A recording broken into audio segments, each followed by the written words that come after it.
admit all.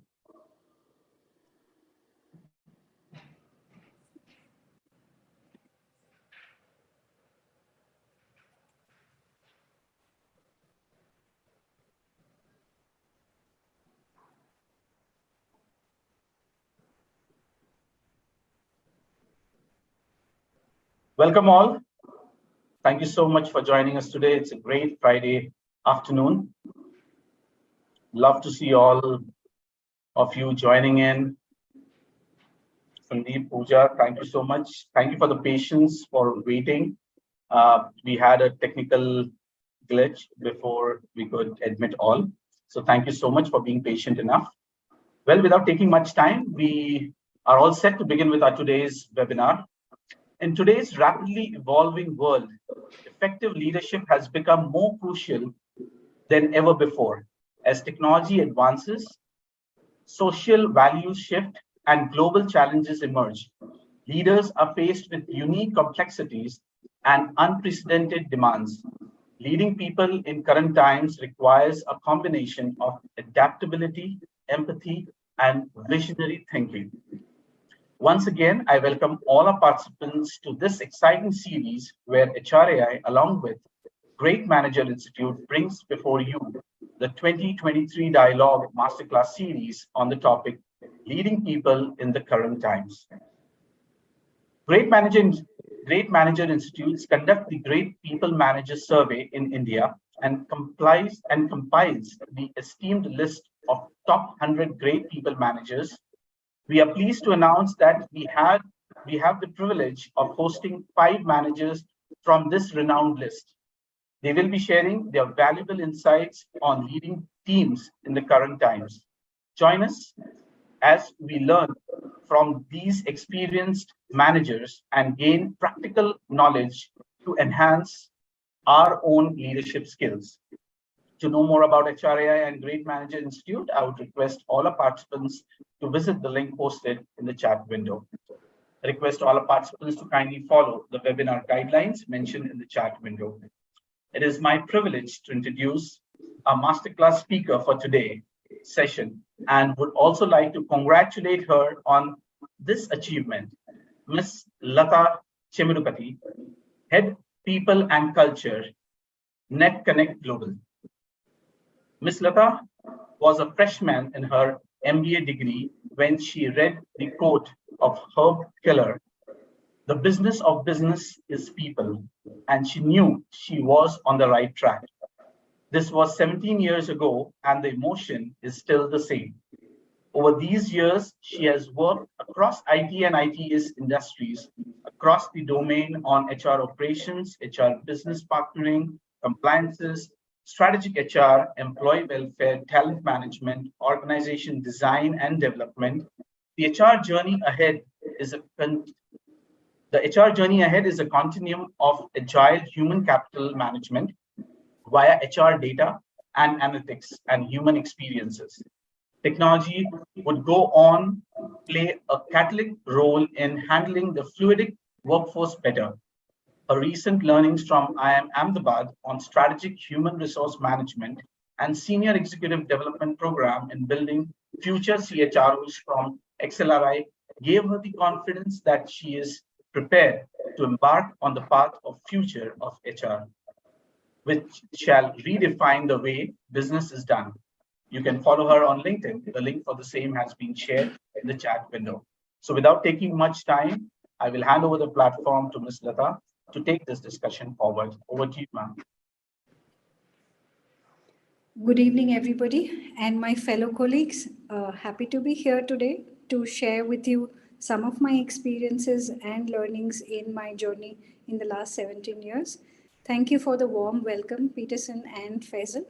And it is definitely a privilege to make it to the list of 100 top HR managers for the year. And I am looking forward to learning from all of you via your questions and your inputs as well. And I again thank you for giving me such a great platform to express my opinions on some of the important topics of today's times. So I do have a small presentation today. so that we have a proper discussion in a structured manner. So I work for an organization called NetConnect Global, and the short form for which is NCG, which we call. And I've been part of this organization for the last 10 years, and this has been a very, very exciting journey. You could read more about us on our company website, and you would realize that each of our positions, what we call in the HR parlance, is a revenue position, which means each one of us in the HR team works as a business partner at each and every level. So that makes it all the more interesting.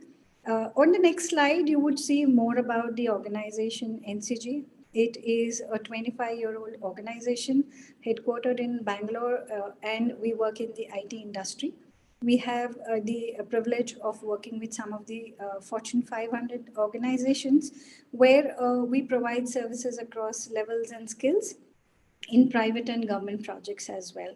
So we are a strong family of about 1,800 odd professionals, similar minded, working in from 40 different cities in India.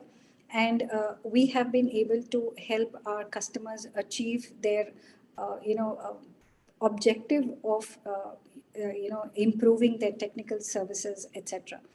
So our CEO is Mr. Sunil Bisht, who says that we are committed to the cause of using technology, innovation, and enterprise for making an impact in the world and the environment.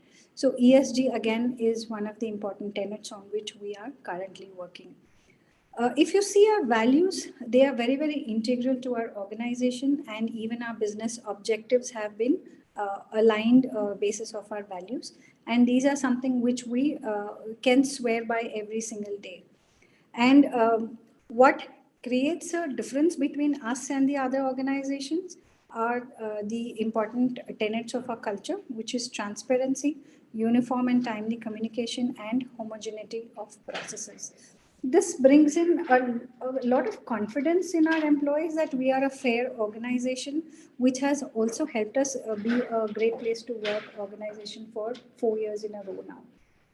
So, what is UPB? UPB is nothing but your unique, perceived benefit. So, when we pick up a job, we think what could be unique in this particular organization. So, in our organization, people, process, technology, and governance are really unique. We do not have hard-stoned processes or hard-stoned, policies which do not allow us to help people.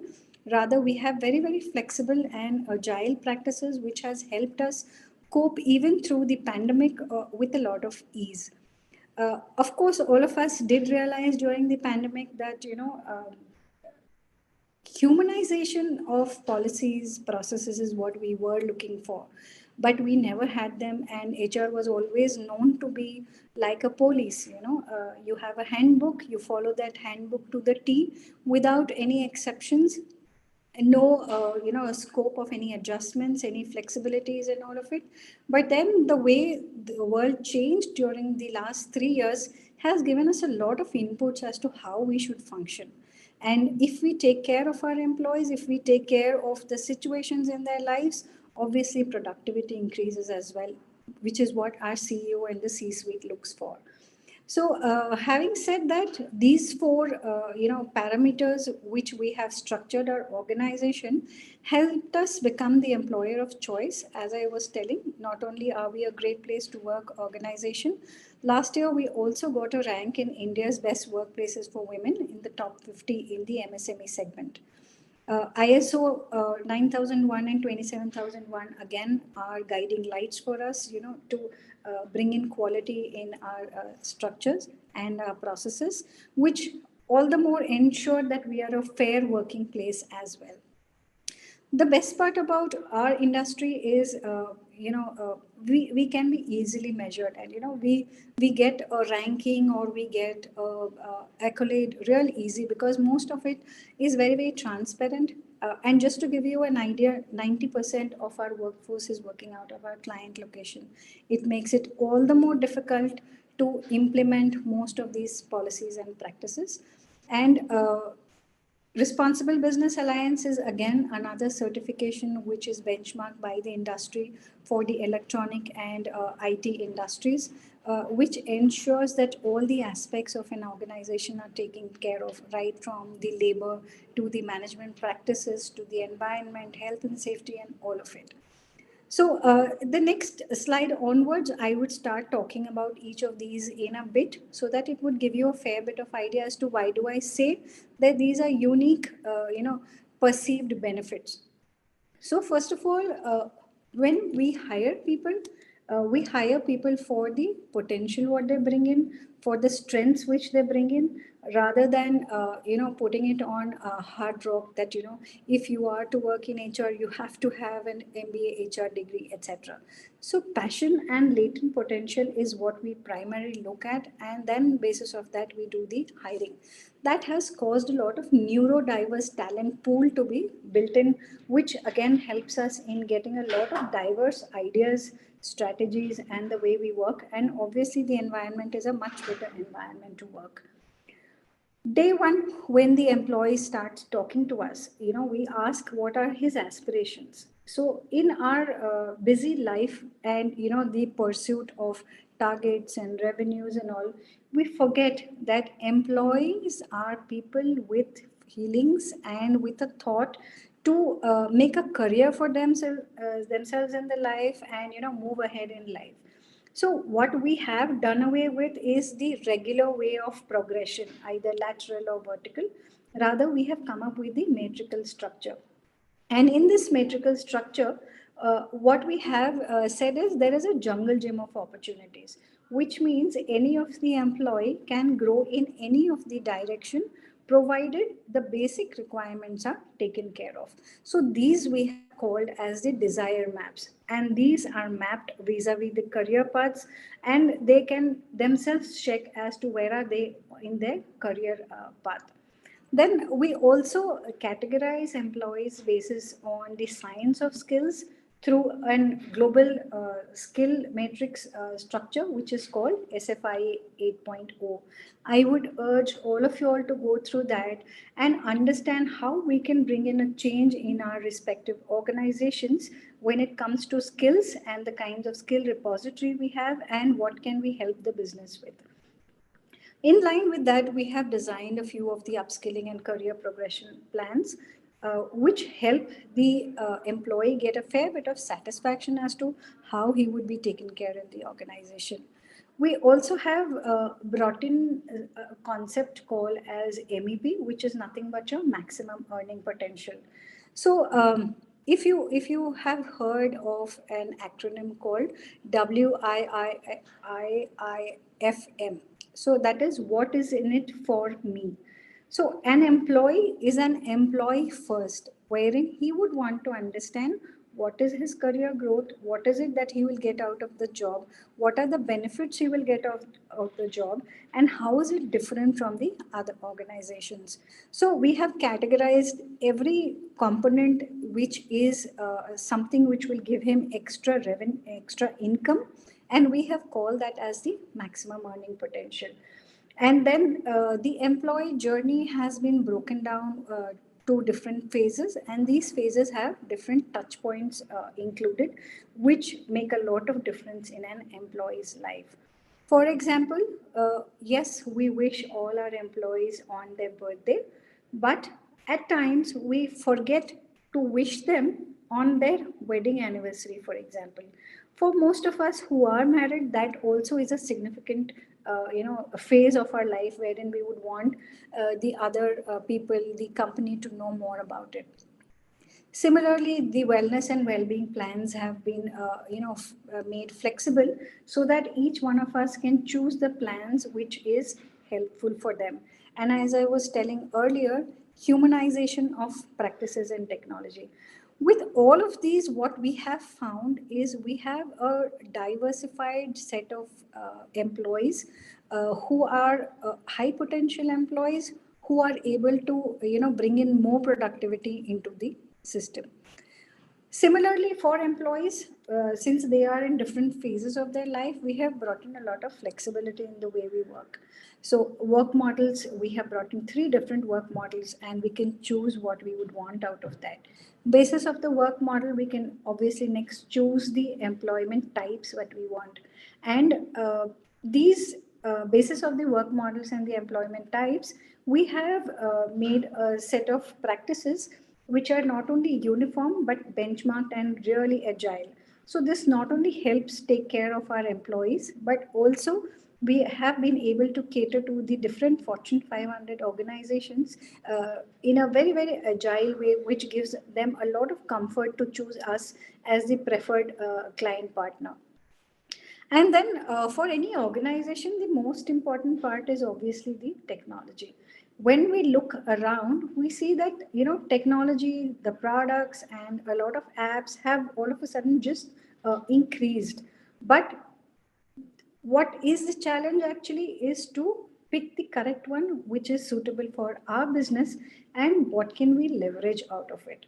So like everybody, we do have an ATS, we do have an HRIS, compliances, payroll, but what are we now doing differently? We are also now investing in a different tool which helps us only in the employee experiences. Most of the HRIS and HCM models help us only with the data, with the information. But then none of them are actually capable of taking care of experiences. But now the new age products which you see in the market, you see a lot of products which are helping with the experiences part of it as well. And then obviously the accounting and invoicing is what we would be looking at. So what do we use technology for? So the moment you understand which technology, you should also be able to understand what could be the objective, what you would get by implementing the technology. So what we felt is that, each of the organization has a lot of data, has a lot of information available with them. They have a lot of tools which are capable of a lot of reports. But what is it that differentiates us from the others? We have been leveraging data and technology to take a lot of strategic decisions, informed decisions about the human capital which is available. What differentiates an ordinary organization from the extraordinary is the people. So, how do we use technology to leverage our people? So, is what we have thought should be the main agenda of picking technology, basis of which we have been picking these platforms and making use of them for the business. So, just buying a technology and implementing definitely does not help. You would also have to use it properly. Use the information to get proper reports, use the information to get proper analytics out of the reports, and whether we have first of all defined a clear metrics as to to ensure that each one of us is successful. For example, we have the performance management system in all our organization in different forms. Like we've got a 360, you've got your regular, you've got your bell curve and all of it. But what happens is that, we do not use it well. We try to define the failures in the performance management system. So what we have done in this organization is instead of calling it the PMS, we call it the employee success system, wherein we have defined if an employee succeeds, what happens next. So that has been a positive change in the way people have performed, and the productivity has obviously gone up tenfold. But all of this is possible only when you listen to your employees. So this is one of the biggest building block of us, which is the feedback mechanisms. So we have brought in multi-layer feedback mechanisms, again in a metrical structure, which helps us get proper and timely inputs from all our employees so that we are able to understand where we are going wrong, what is working for us, and how do we improve better. So when we listen to the employees, not only are we getting more inputs, but we also see the adaptation and the adoption of these policies and the practices has been relatively easy. And all of these grievance handling mechanisms are reviewed and strategized on a monthly basis. This goes up to the C suite so that we understand what is happening in the organization.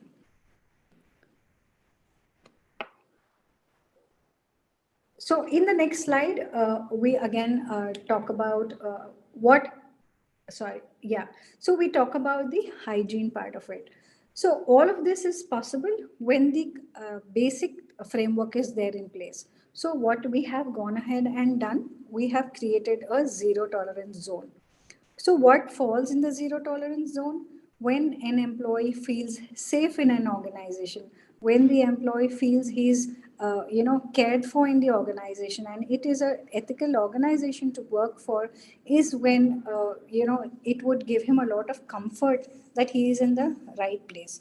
So the POSH and the harassment at workplace, anti-bribery, and business code of conduct, and ethics, values, and background checks. These are some of the areas which are zero tolerance, which means if anyone fails in any of these aspects, there is no room for him to improve or whatever.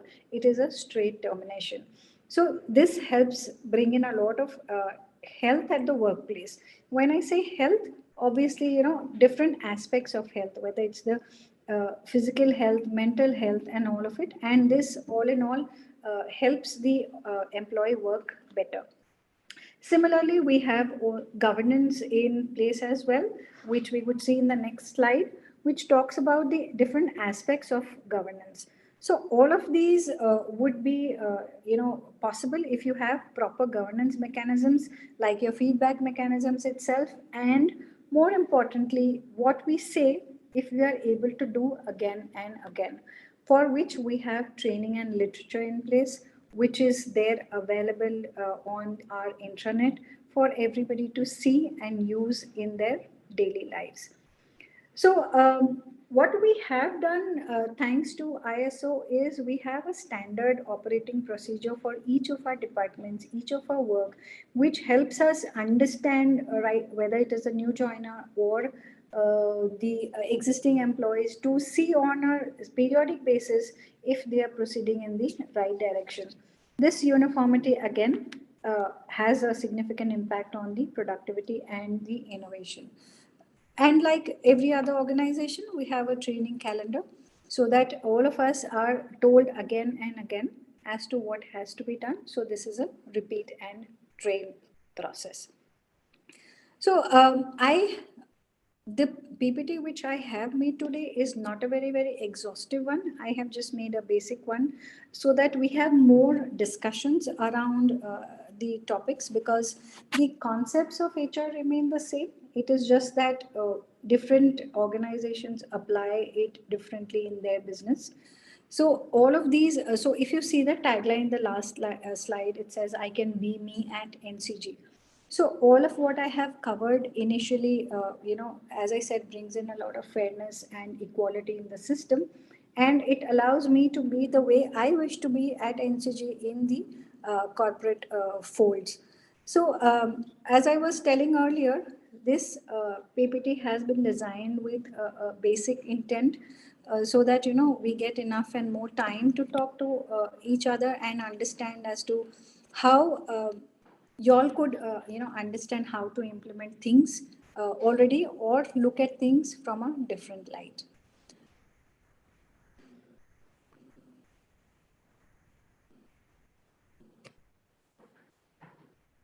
Thank you so much, Lata. Before we take up questions and we'll be initiating a poll. So would request all our participants to kindly share their feedback on our today's session.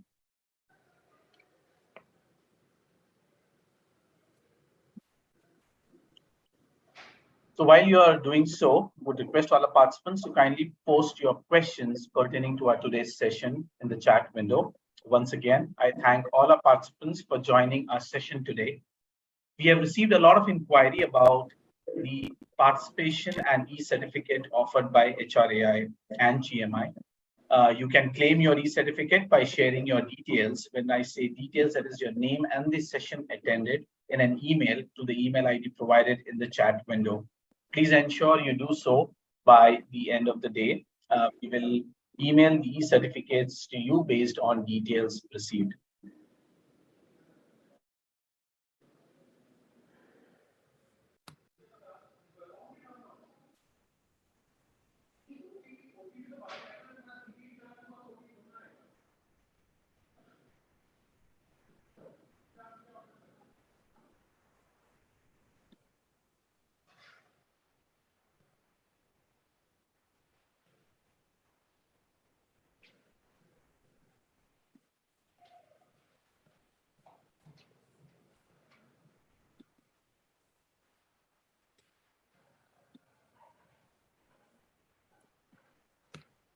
Okay, so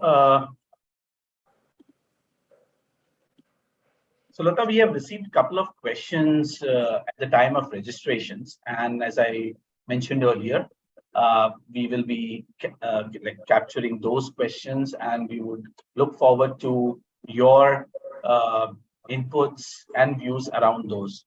Okay. So to begin with, the first question, with an increasing focus on sustainability and corporate social responsibility, how can leaders integrate these values into their organization and inspire their employees to do the same? So, I think words like sustainability, impact, and society, and all of it, when you hear, we think that it is a larger than life word, wherein we might not be able to help.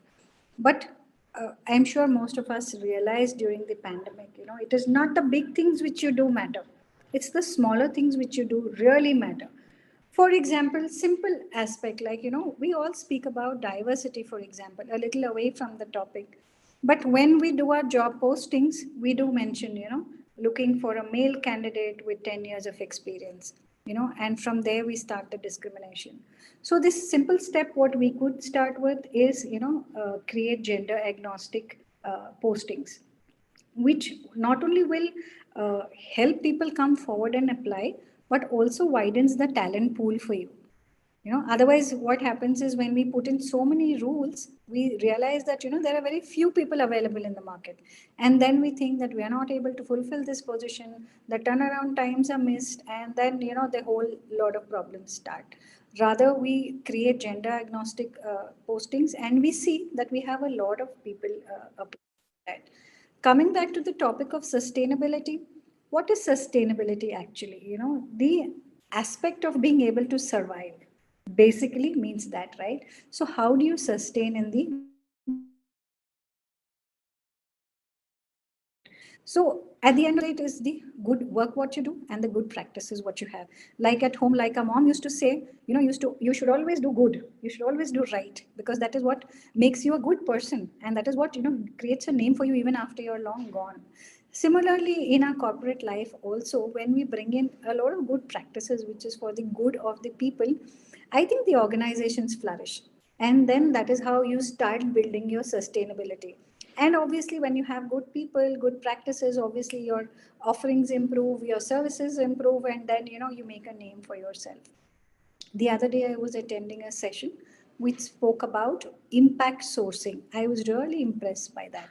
What is impact sourcing? This is a new coined verbiage which has come in, which means that, you try sourcing people from, say, tier 3 or tier 4 cities, so that you're giving employment to a lot of people, in the process increasing the talent pool, in the process, bringing in raw talent from the tier 3 tier 4 cities, giving a lot of employment and increasing the economic earnings of that particular family itself. So you're basically helping communities. So these smaller aspects, so for an organization, this could be a small strategy, small plan, and a small program, go to a tier 3 city and hire. But think of it from the bigger impact what it is creating. Today 2 people you hire, they go about telling another 10 people. So the thought which would come in youngsters minds is to, to study, because then they realize, if you study, if you are educated, you have the world at your feet. You will be hired by top organizations, you would be getting employment, you would be able to help the quality of life for your family, your siblings, your parents, etc. So these smaller aspects is what we need to focus on and help our organizations be sustainable and be role models for the other youth who are following us, to help us, to help themselves work better for the organizations. Beautifully put across. I really like the part that you put across when it comes to uh, inspiring the employees about being larger than life, and as well as when we talk about small things, every small things do matter. Thank you for sharing the aspects of impact sourcing. It definitely adds value to the question asked. Moving to the next question, we have, what are some effective strategies for leaders to promote inclusivity and diversity within their teams and organizations in today's social and cultural context?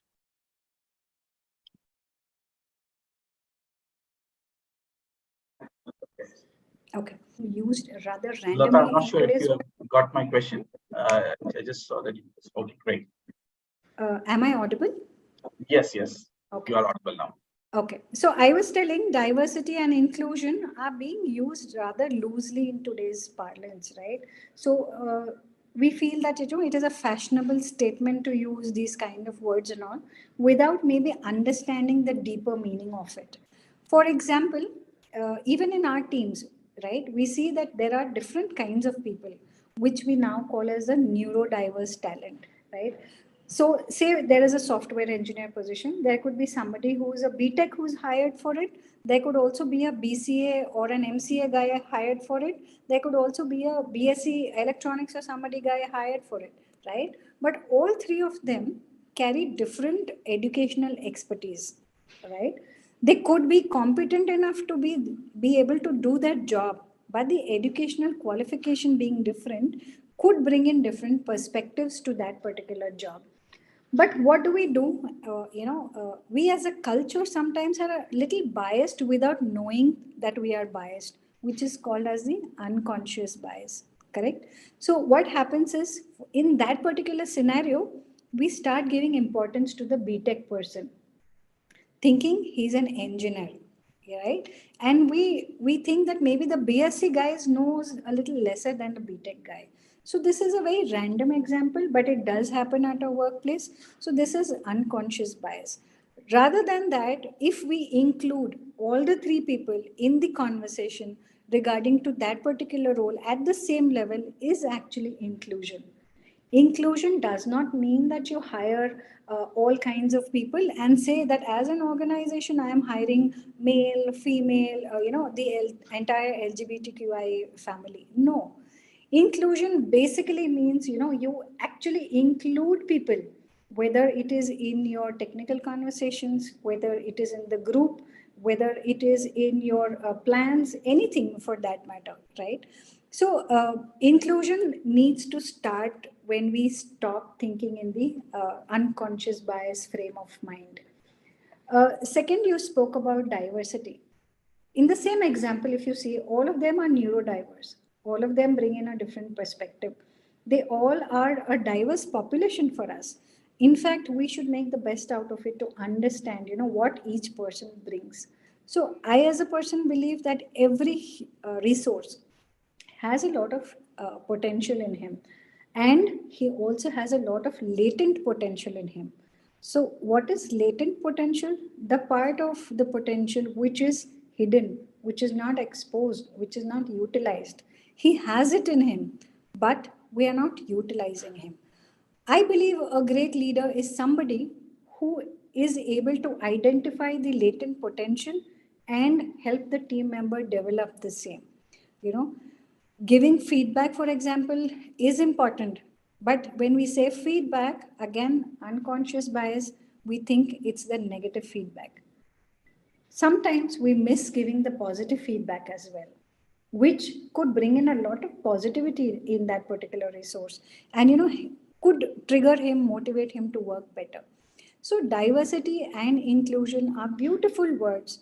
And if we understand the real meaning of it, we could do a lot with the current set of people in our organization. Also, we need not hire more people for that.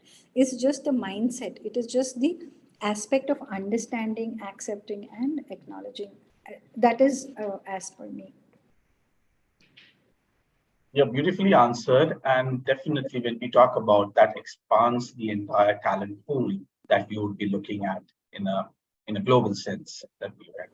So, moving to the next question, uh, what are some strategies for leaders to build trust and foster strong relationship with their team members, especially when working remotely? Like we have seen this post, we get into this hybrid work culture even during the pandemic, or we talk about everyone working from home. It's been that everyone remotely either be majorly on calls, and it's the kind of connect and the essence of face to face for in-person meeting that has been lost. So how would uh, or what kind of strategies would the leaders should adapt to build that kind of trust with their employees?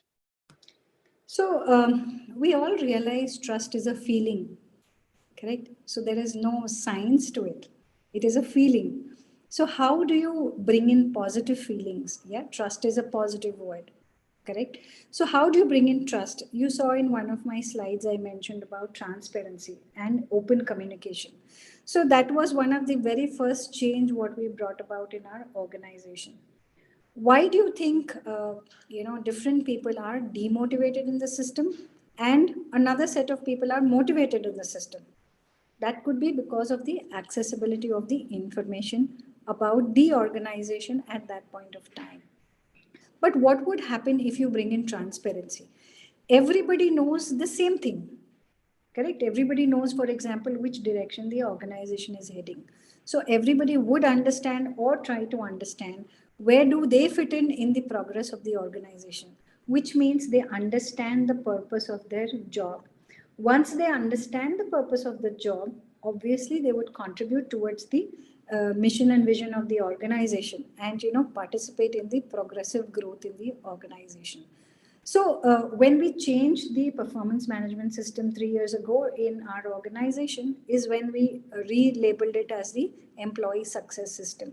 That is one of the example I would wish to share, where we had a town hall, and in the town hall we told that what would be the goal for the next current year and the next couple of years. What do we want to do? So that was addressed by our CEO. So once he mentioned that, we also did mention that there would be different aspects being taken care of, how each one of us would be measured on, and what would be the incentives planned around the same. Then we broke down the town hall into different departmental town halls, where we spoke to each of the department about what that department is expected to do, what would be the incentive policies running for them, what could be the additional income they could earn out of the different OKRs which they could take care of. Once that was done, we rolled out their targets in a written format. These are all very small steps, but what did it do? It brought in a lot of transparency in the system. Everybody got a letter with the target numbers mentioned, how they could go about it, when they would go about it, how they would be measured on, and each one of us got a score every month against our OKR. OKR is your, I'm sure most of us know that it is your one key result area which we talk about. Rather than giving 5 KPIs, 10 KRAs, and confusing the employee, we gave only one OKR. So that worked really well for us, and we did see a increase in productivity. And that brought in a lot of transparency as well. So everybody knew what they had to do, everybody got their scores, everybody improved their work, and everybody earned well out of it. So what we did was we communicated timely. We gave them a lot of information, and it was an open communication, which means, like earlier processes, closed doors conversations did not happen.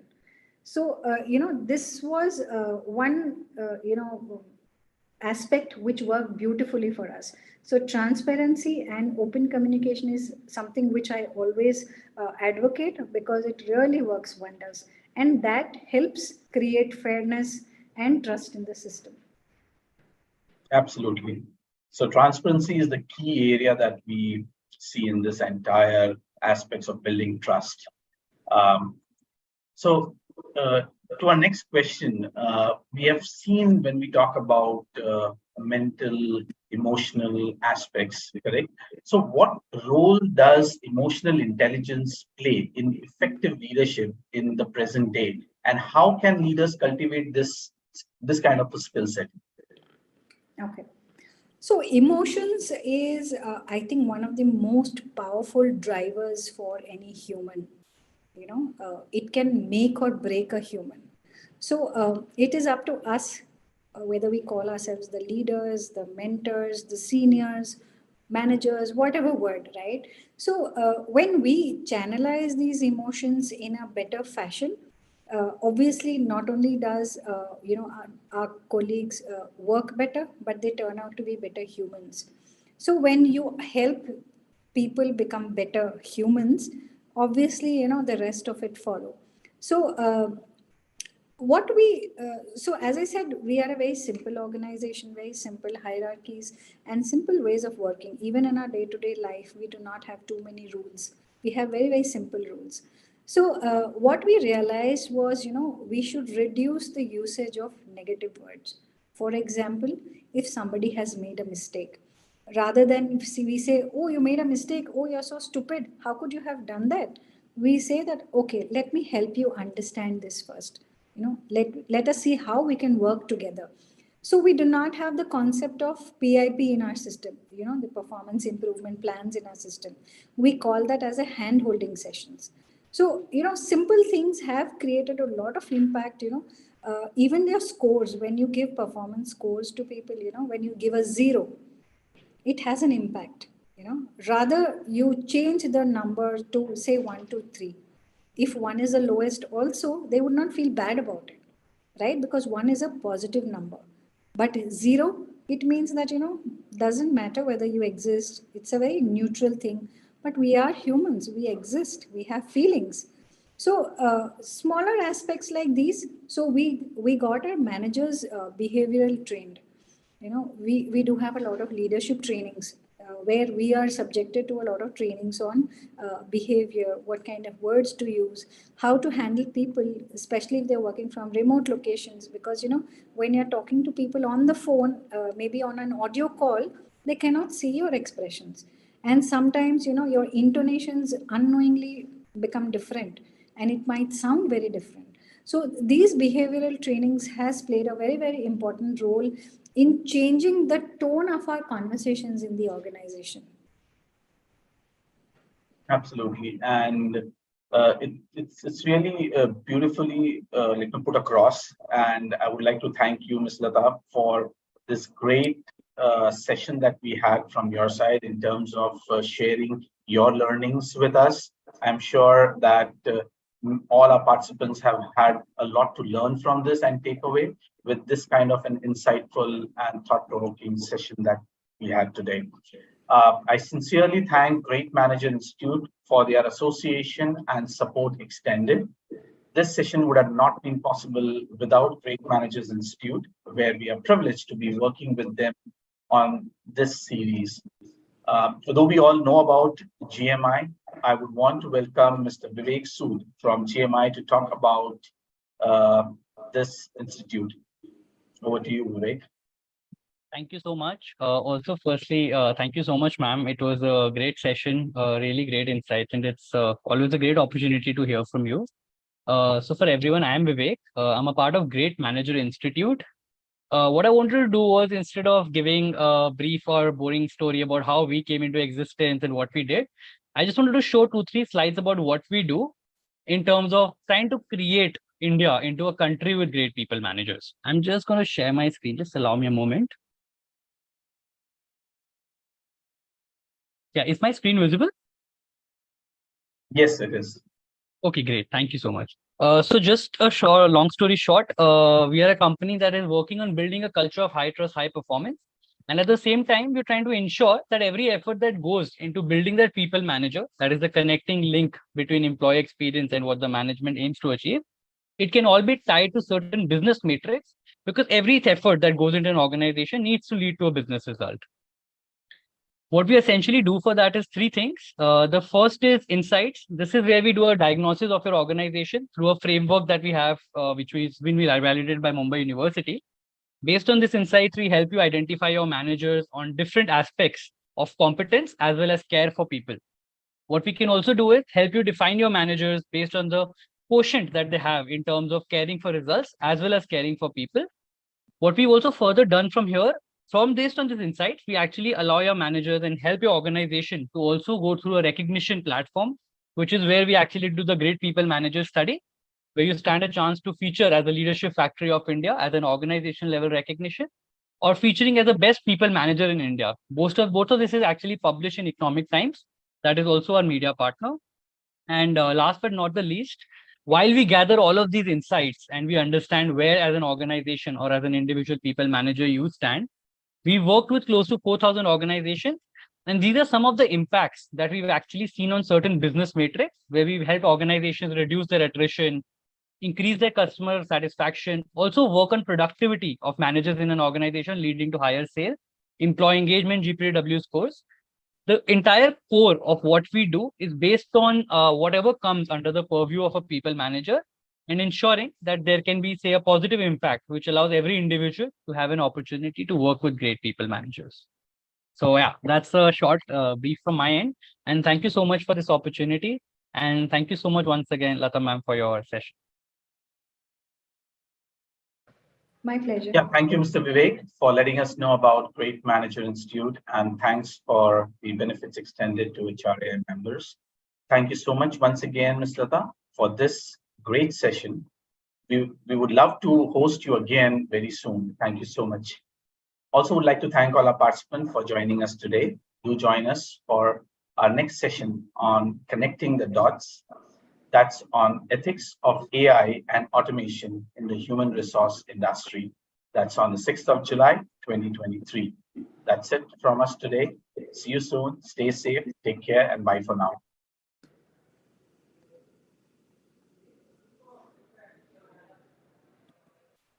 Thank you so much, Lata. Thank you.